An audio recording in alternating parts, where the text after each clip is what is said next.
The Himalayas are the highest mountains on Earth, and they continue to rise. Not a silent, imperceptible rise, but one that occurs in sudden jolts. Giant earthquakes that violently lift the hills from the plain, thrusting up this majestic range on a fault called the main Himalayan thrust.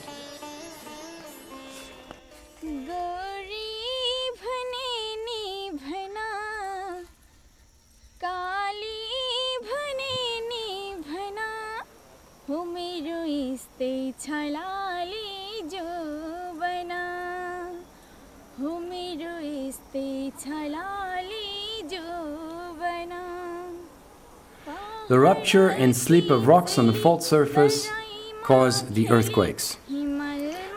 To understand how often great earthquakes occur, we search for their traces on the ground surface.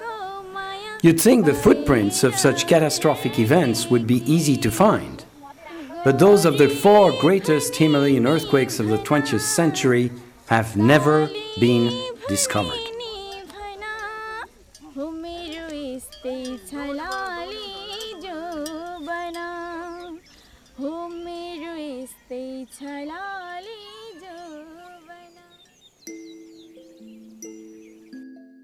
The plains and foothills of the Himalayas are now home to 600 million people.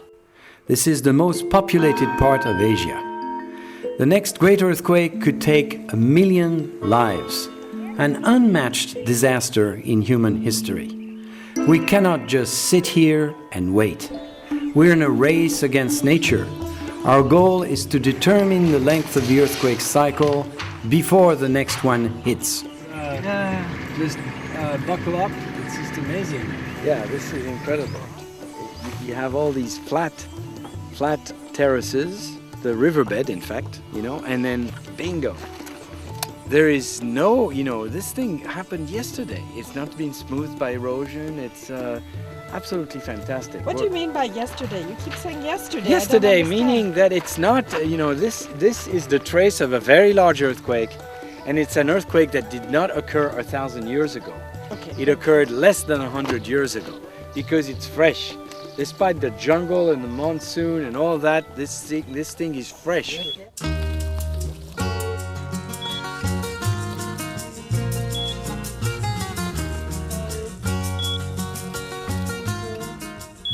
The purpose of what we're doing today with the ground penetrating radar is to detect exactly where the fault crosses the riverbed and, in fact, more importantly, the dip of the fault.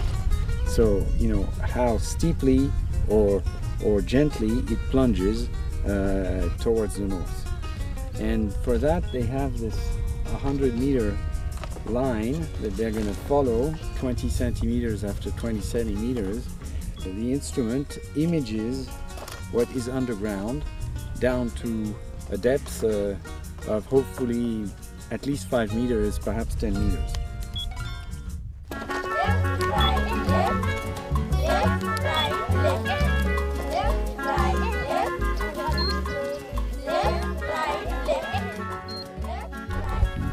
This is abrupt change, where you can actually see more.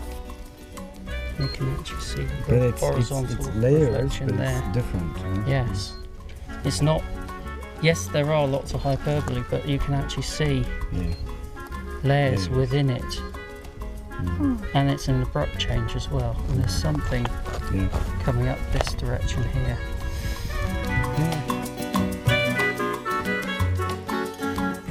This was difficult to get to, but it's really rewarding. This is an important day.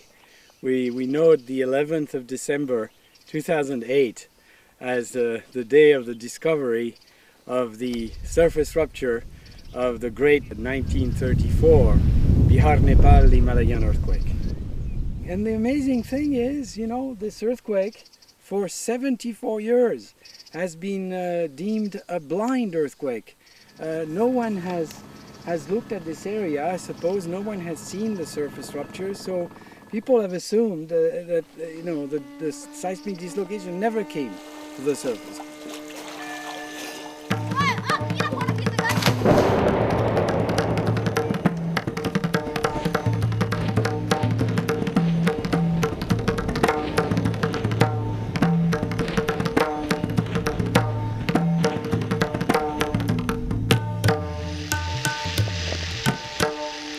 Like the great detectives of any crime story, we have to do a lot of digging.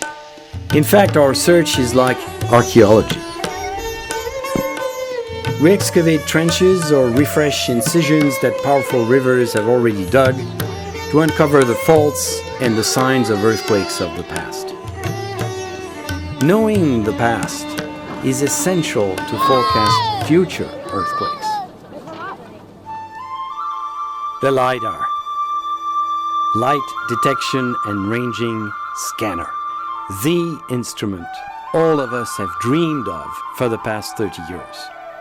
It sends 60,000 laser pulses of infrared light per second. They bounce back, measuring the exact position of all reflecting objects up to half a mile away. This way, the entire landscape is captured for 3D computer modeling. On the top of the LiDAR we have a camera, so we can really measure topography. You can see 360 degrees around you. So you just move your LiDAR and very quickly you have a complete image of the place. First we scan, then we took pictures. And now I'm scanning again, but just the targets. We will use this target as common point between different scans to merge every scan together. River, the road, and trees. Are those the tracks that we? Yeah, in the river? this is tracks.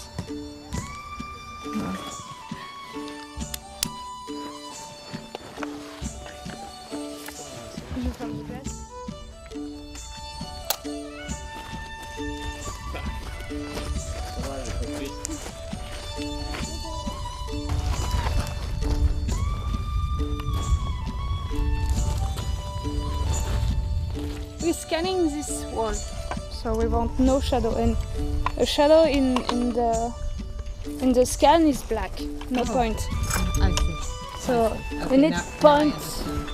We need point everywhere. T'es trop loin. Ok, boss.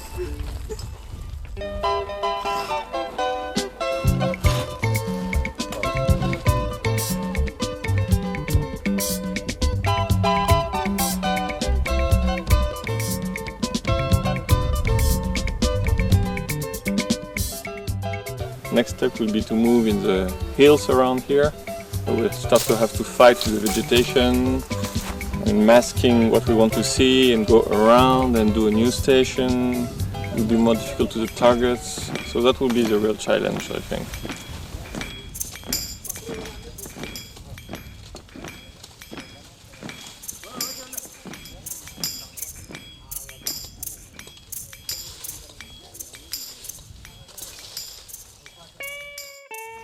Last year, last March, you remember, cutting the leaf with the LiDAR.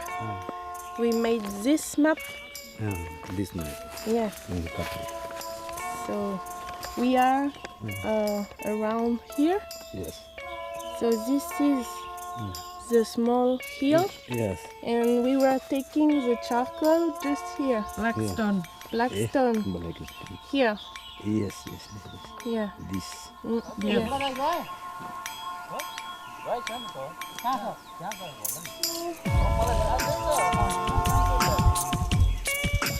This is a good piece, this one. Very good. Wow. Big one. Yeah, big one. Good. Yeah, very good. Thank you again.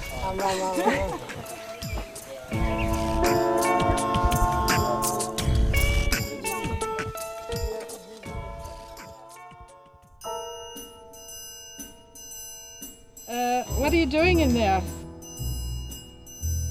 We are trying to collect a luminescence sample. Can I come in and see? Yeah, sure. Is it hard to get in? No, perhaps you can come here. The luminescence technique, we collect a sample and we go in a lab. And in this lab, we will stimulate the sun with lights. The quartz will give you photons. And this number of photons will give you an age at the end. So now we have the tube with sand inside, and we try to retry the tube from the sand. It's interesting to have charcoals and a luminescence sample in the same layer, because we will compare these two ages. We know that now this terrace is uplifted by about 20-25 meters. So using the age of this terrace and the uplift, we can have a slip rate, for example. Je sens. Je peux essayer de t'aider.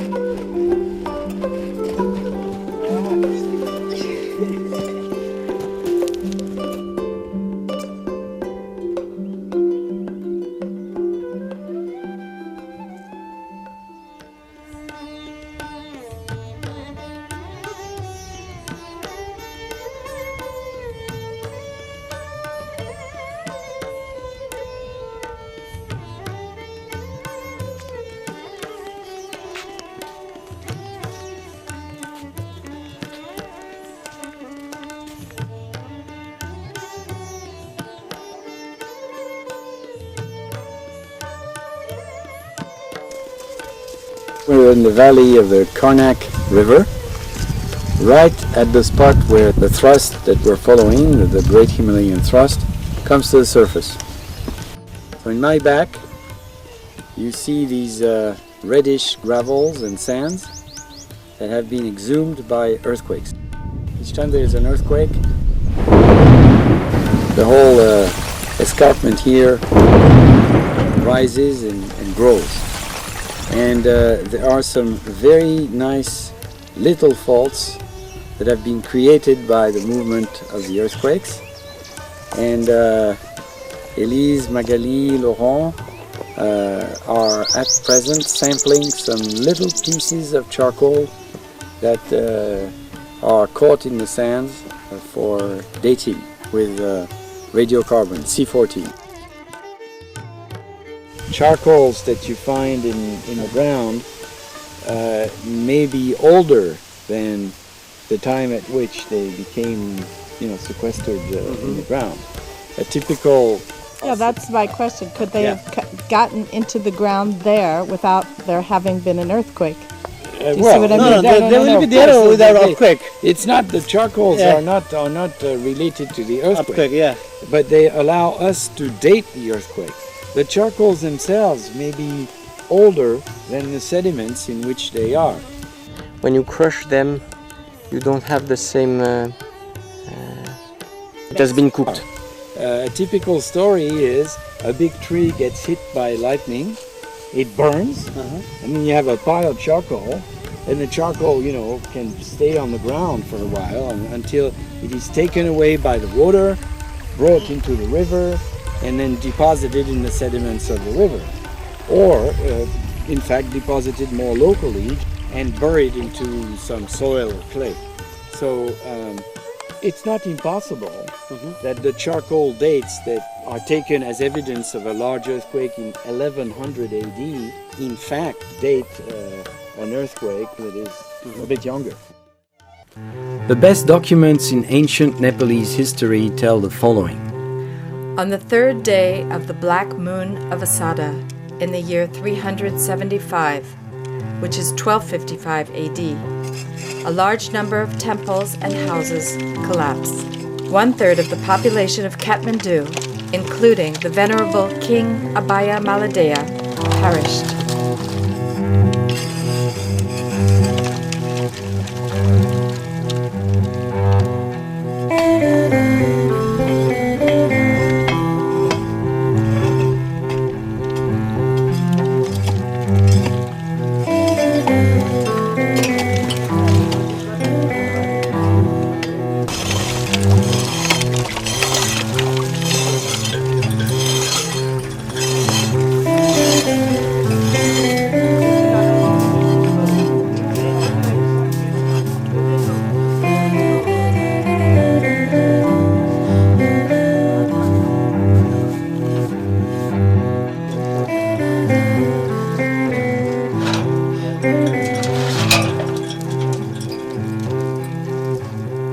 I'm just trying to match beds across the faults. Or, initially all the beds were continuous. And you have magnificent differences in color here. So you should be able to shift the beds back and match them. And it's not easy because you have a succession of gray, dark gray, yellow, white, pink, and then gray, dark gray, yellow, white, pink. So which gray goes with the gray on the other side? It's not immediate.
Oui, là c'est bon.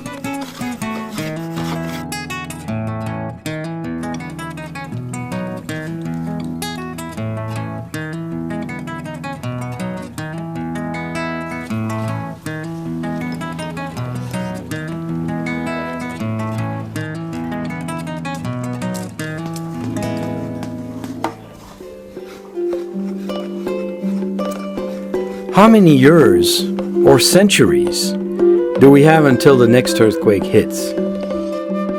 Today we're standing here in the Kutikola river valley. It's a big river that cuts across the main frontal thrust, and we're very excited because we think that the river has exposed the key to find the trace of the 1934 earthquake. I mean, maybe we have to date it, but we have everything that we need here. So here you have the sand and gravels on top of siwaliks, sandstones, and here you have a thin layer with charcoals. On top you have debris falling from a siwalik scarp, and here is the fault that has raised the siwaliks on this side during the earthquake relative to the deposits on that side. So we have siwaliks that ride on top of the sand and gravels. This is what we call a thrust. And the fault is beautiful here. You can see it, all these deformed, this dark and light bands that are obliquely plunging towards the north. Look at the sands here. Beautiful.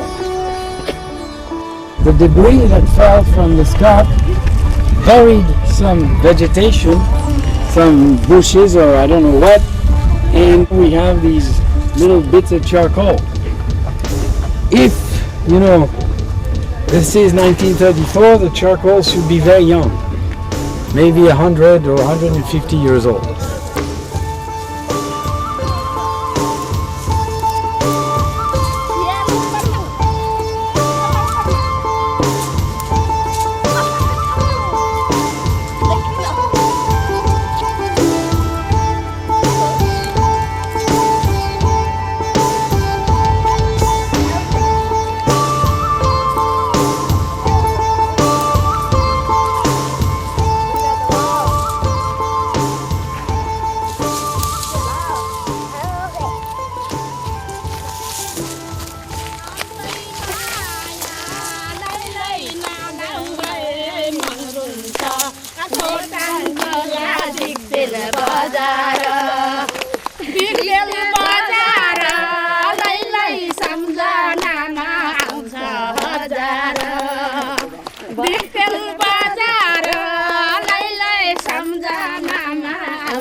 A giant is sleeping, but for how long?